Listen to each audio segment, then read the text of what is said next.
একটা গুরুত্বপূর্ণ আসলে ফুটেজ করছি মানে জাস্ট যারা আমাদের হজযাত্রী যারা আছেন, যারা আম ট্রেনে Mecca to Medina, Medina to Mecca যেতে চান, তাদের বিষয়টাকে একটু ক্লিয়ার করার জন্য। কারণ অনেক সময় দেখা যায় যে আপনার জিনিসটা সহজ যে ট্রাভেল এর মানে হ্যাসেল আছে কিনা বা কতটুকু কমফোর্টেবল বা ডিসকমফোর্ট কোথায় আছে এগুলো একটু আলোচনা করার জন্য বলেছি। প্রথমত হচ্ছে যে হোটেল থেকে আমাদের মক্কা স্টেশনটা খুবই কাছে। একদম সহজ।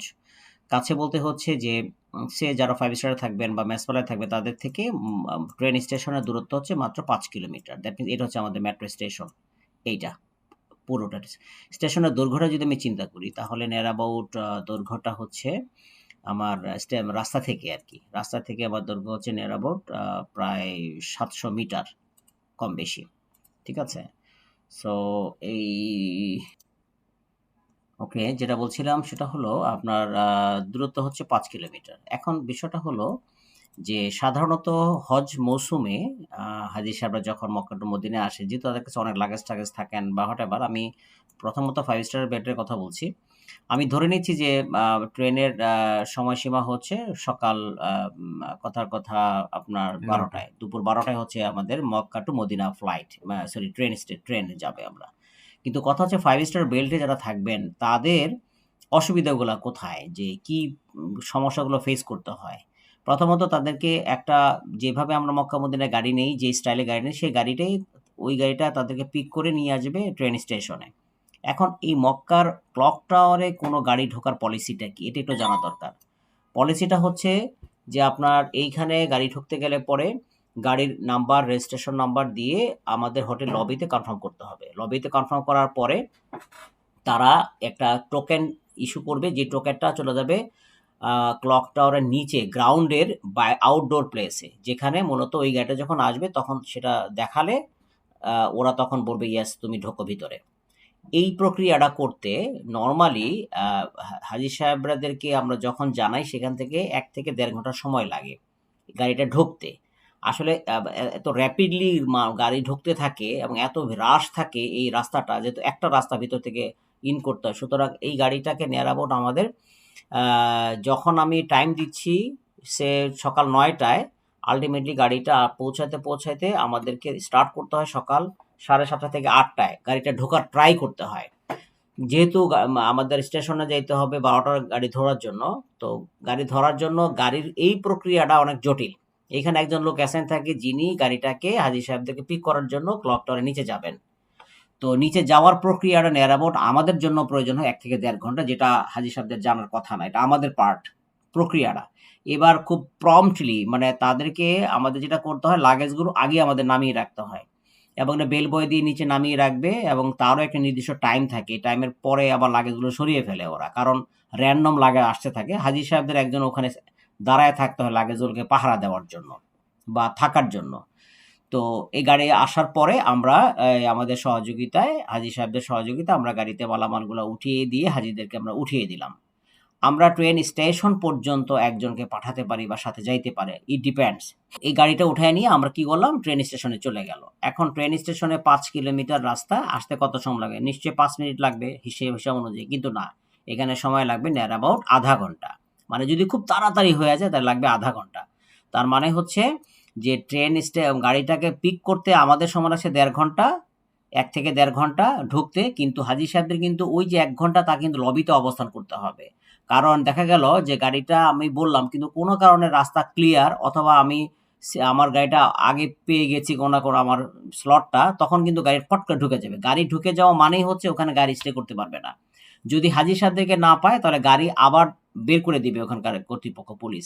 বের করে দিলে আবার ঢুকতে লাগবে তার আবার ২ ঘন্টা বা ১.৫ ঘন্টা। ব্যাপারটা হচ্ছে এখানে কোনো গাড়িকে দাঁড়িয়ে থাকার কোনো অপশন নাই। ওখানে মানে কাজের মধ্যে থাকতে হবে। হাজি ঢুকবে, মাল ঢুকবে, এই একটা পজিশন থাকতে হবে। স্টে করতে পারবে না ১ মিনিটও না। খুবই ডেঞ্জারাস একটা সিচুয়েশন। এজন্য আমরা কি করি? হাজি সাহেবদেরকে আমরা আগে বলি আপনারা লবিতে এসে বসে থাকেন। লবিতে ওনারা আমরা সাধারণত টাইম দেই এই ধরনের ট্রাভেলের ক্ষেত্রে ১ থেকে ১.৫ ঘন্টা লবিতে ওনারা ওয়েট করবেন। এরপরে গাড়ি পাবেন। গাড়ি মানে আসার আগে হাজিদেরকে বসে থাকতে হবে, যাত্রীদেরকে বসে থাকতে হবে। এটা খুব ইম্পর্টেন্ট ইস্যু, কারণ আমাদের অনেক হাজি সাহেবরা ব্যাপারটা বুঝতে পারেন না।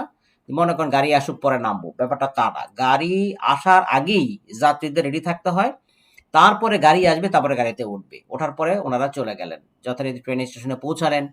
এবার আমরা দেখব ট্রেন স্টেশনের কন্ডিশনটা কি?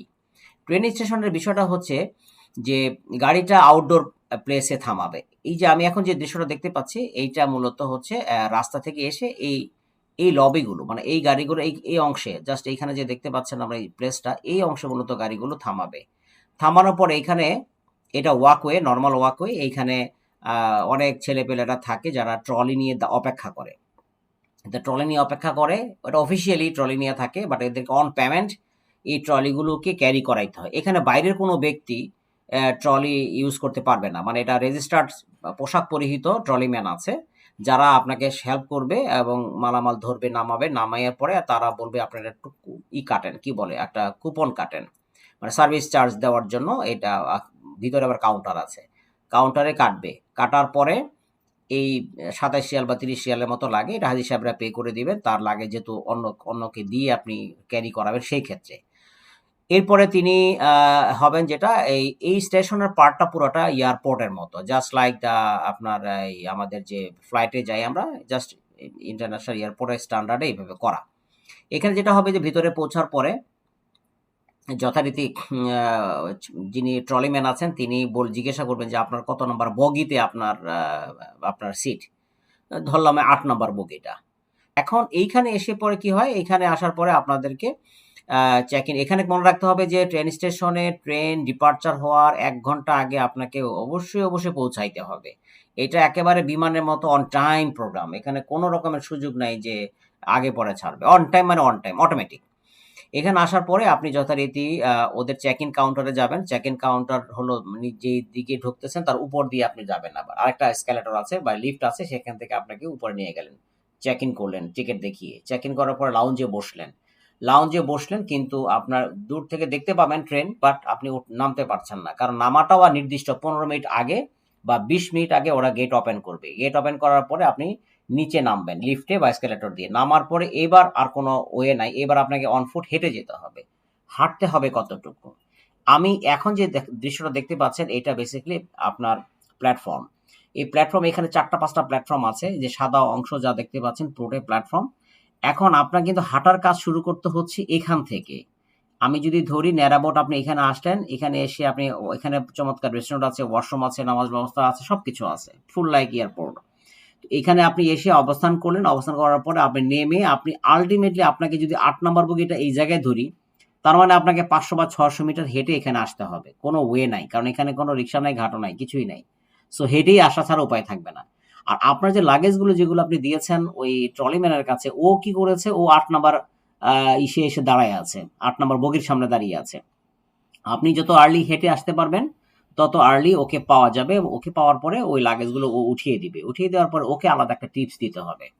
সেটা ৳২০, ৳৩০ যাই দেন, বাংলাদেশি ছেলেপেলেরা, গরিব মানুষ, এদেরকে টিপস দিয়ে দিতে হবে। সাধারণত ওরা আশা করে আরকি।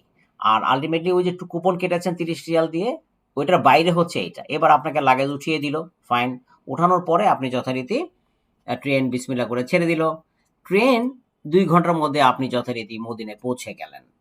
এখন মদিনায় পৌঁছানোটা খুব সহজ হয়ে গেল। আপনি আরামে উইদিন এ শর্ট টাইম ২ থেকে ২ ঘন্টা ২০ মিনিটের মধ্যে আপনি মদিনায় পৌঁছে গেলেন। মদিনাতে আমরা কি দেখব সেটাই হচ্ছে এখন বিষয়। মদিনাতে আমরা যদি একটু চিন্তা করি যে মদিনাতে আমি যদি যাই সরাসরি, মদিনা স্টেশনটা কোথায়? মদিনা ট্রেন স্টেশনটা হচ্ছে মদিনা ট্রেন স্টেশন। এই হলো মদিনা ট্রেন স্টেশন। খুব বেশি দূরে না, কিন্তু রাস্তাটা অনেক দূর পর্যন্ত ঘুরে যেতে হয়। প্রবলেমটা হচ্ছে এখানে, হ্যাঁ? অনেক দূর পর্যন্ত ঘুরে যেতে হয়। তো এই হলো Medina train station. Medina station নামার পরে স্বাভাবিক নিয়মে আপনি হয়তো ট্রলিম্যান পেয়ে যাবেন। না পাওয়া গেলে সাধারণত নিজেদের দায়িত্বেই ট্রলিগুলোকে নিয়ে আউটডোর পর্যন্ত যেতে হয়। এখন দেখা গেছে সেখানে ঠিক নিয়ার অ্যাবাউট 500 মিটার অলমোস্ট বা 300 মিটার আপনাকে হেঁটে আউটডোরে আসতে হবে। আউটডোরটা হচ্ছে এরকম যে এই যে বাইরে দেখতে পাচ্ছেন আউটডোর, এই যে গাড়ি দেখা যাচ্ছে, এখানে যে নীল গাড়িগুলো দাঁড়িয়ে আছে, এই গাড়ি পর্যন্ত আসতে হবে। যদিও সেখানে আমাদের টিম থাকবে বা আমি থাকবো, হোয়াটএভার। তো এই পর্যন্ত বা আমি ভিতর পর্যন্ত আপনাদেরকে রিসিভ করার জন্য এতটুকু থাকবো। এরপর আমরা হেঁটে গাড়ি পর্যন্ত যাব। এই গাড়িগুলো ভাসমান গাড়ি। এখানে গাড়িগুলা স্টিল থাকবে। এই গাড়িগুলো রেজিস্টার্ড আর বাকিগুলো আনরেজিস্টার্ড। তো গাড়িগুলো যেকোনো উপায়ে আমাদের একটা গাড়ি পিক করতে হবে অন স্পট। তো গাড়ি আমাদের এভেইলেবল থাকবে, গাড়ি নিয়ে কোনো ইস্যু নাই। গাড়িতে করে আমরা সরাসরি চলে আসলাম মদিনাতে। এই হলো মদিনাতে আসার এই আর কোনো ঝামেলা নেই, হোটেলে চেক ইন করে ফেললাম। তো এখন মূল কথা হচ্ছে যে ট্রেনের সুবিধা অসুবিধাটা কি? ট্রেনের সুবিধা অসুবিধাটা আসলে কোথায়? ট্রেনের সুবিধা অসুবিধার মধ্যে সবচেয়ে বড় সুবিধা হচ্ছে যে আপনি ২.৫ ঘন্টার মধ্যে ২ ঘন্টা ২০ মিনিট থেকে ২.৫ ঘন্টার মধ্যে আপনি মক্কা টু মদিনা চলে আসতে পারবেন। কিন্তু এর আগের প্রস্তুতিটা কিন্তু লম্বা। অর্থাৎ আপনি মক্কা থেকে যখন রওনা দিবেন তাহলে আপনাকে মিনিমাম আমাদের ঘোষণা দেওয়া থাকে যে ৩ ঘন্টা আগে আমাদের হোটেল আমরা ত্যাগ করব। হোটেল ৩ ঘন্টা আগে আমি হোটেল থেকে বেরিয়ে আমি রওনা দেব স্টেশনের দিকে। মিনিমাম ৩ ঘন্টা আগে। ঠিক আছে? এবং ১ ঘন্টা আগেই আমার মদিনার চেক ইন কনফার্ম করতে হবে। আমি কনফার্ম হয়ে গেলাম। ০.৫ ঘন্টা আগেও করা সম্ভব। কিন্তু সেটা খুবই জটিল একটা অবস্থা ধারণ করে। এজন্য আমরা ১ ঘন্টার আগে কোনোভাবে এটা অ্যালাউ করি না। তো ১ ঘন্টা আগে যদি হয় তাহলে আমাকে ৩ ঘন্টা থেকে ২.৫ ঘন্টা আগেই আমাকে রওনা দিতে হবে এয়ারপোর্ট উদ্দেশ্যে। তার মানে ওখানে আমার গেল ধরেন আমার কথার কথা স্টেশন ৩ ঘন্টা আগে আমি রওনা দেই, আর ট্রেনে হচ্ছে আমার ২.৫ ঘন্টা, ৫.৫ ঘন্টা। আর থেকে এয়ারপোর্ট থেকে আপনার কি বলে মদিনা ট্রেন স্টেশন থেকে আমার মক্কাতে যেতে লাগবে ০.৫ ঘন্টা।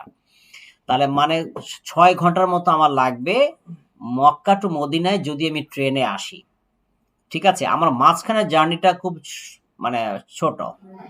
পট করে আপনি চলে আসতে পারলাম। কিন্তু আগে পরে ঝামেলাটা এড়াবোই সেই ৫ ঘন্টা ৫.৫ ঘন্টাটি ধাক্কা থাকে। তাহলে ট্রেনটা কেন মানে মানুষ মানে কমফোর্টেবল হিসেবে বলে জেনেই তো যায়। Definitely comfortable. সেটা সিঙ্গেল গ্রুপের জন্য খুবই কমফোর্টেবল। বাট ফ্যামিলি গ্রুপের জন্য কোনো সময় যথেষ্ট হ্যাসেলপূর্ণ হয়। যাই হোক সেটা ভিন্ন ব্যাপার। সংক্ষেপে চলে আসার জন্য ঠিক আছে। এখন যদি আমরা ট্রেনের বিকল্প চিন্তা করি গাড়ির অসুবিধাটা কোথায়? আসলে গাড়ির মৌলিক কোনো অসুবিধা নাই। বরং সুবিধাটা বেশি। চমৎকার গাড়ি আমি দিয়ে দিলাম। সেই গাড়িতে আপনারা চলে আসলেন। হোটেল থেকে যে উঠলেন ওই ওঠাটাই ২.৫ ঘন্টার মধ্যে আপনাদের একটা চমৎকার একটা জায়গাতে সেখানে আপনাদের একটা বিরতি হলো, যাত্রা বিরতি। সেখানে ওয়াশরুম আছে অথবা আপনাদের খাওয়া-দাওয়া আছে, চা-টা খেলেন, আরাম মতো আপনি রেস্ট নিলেন।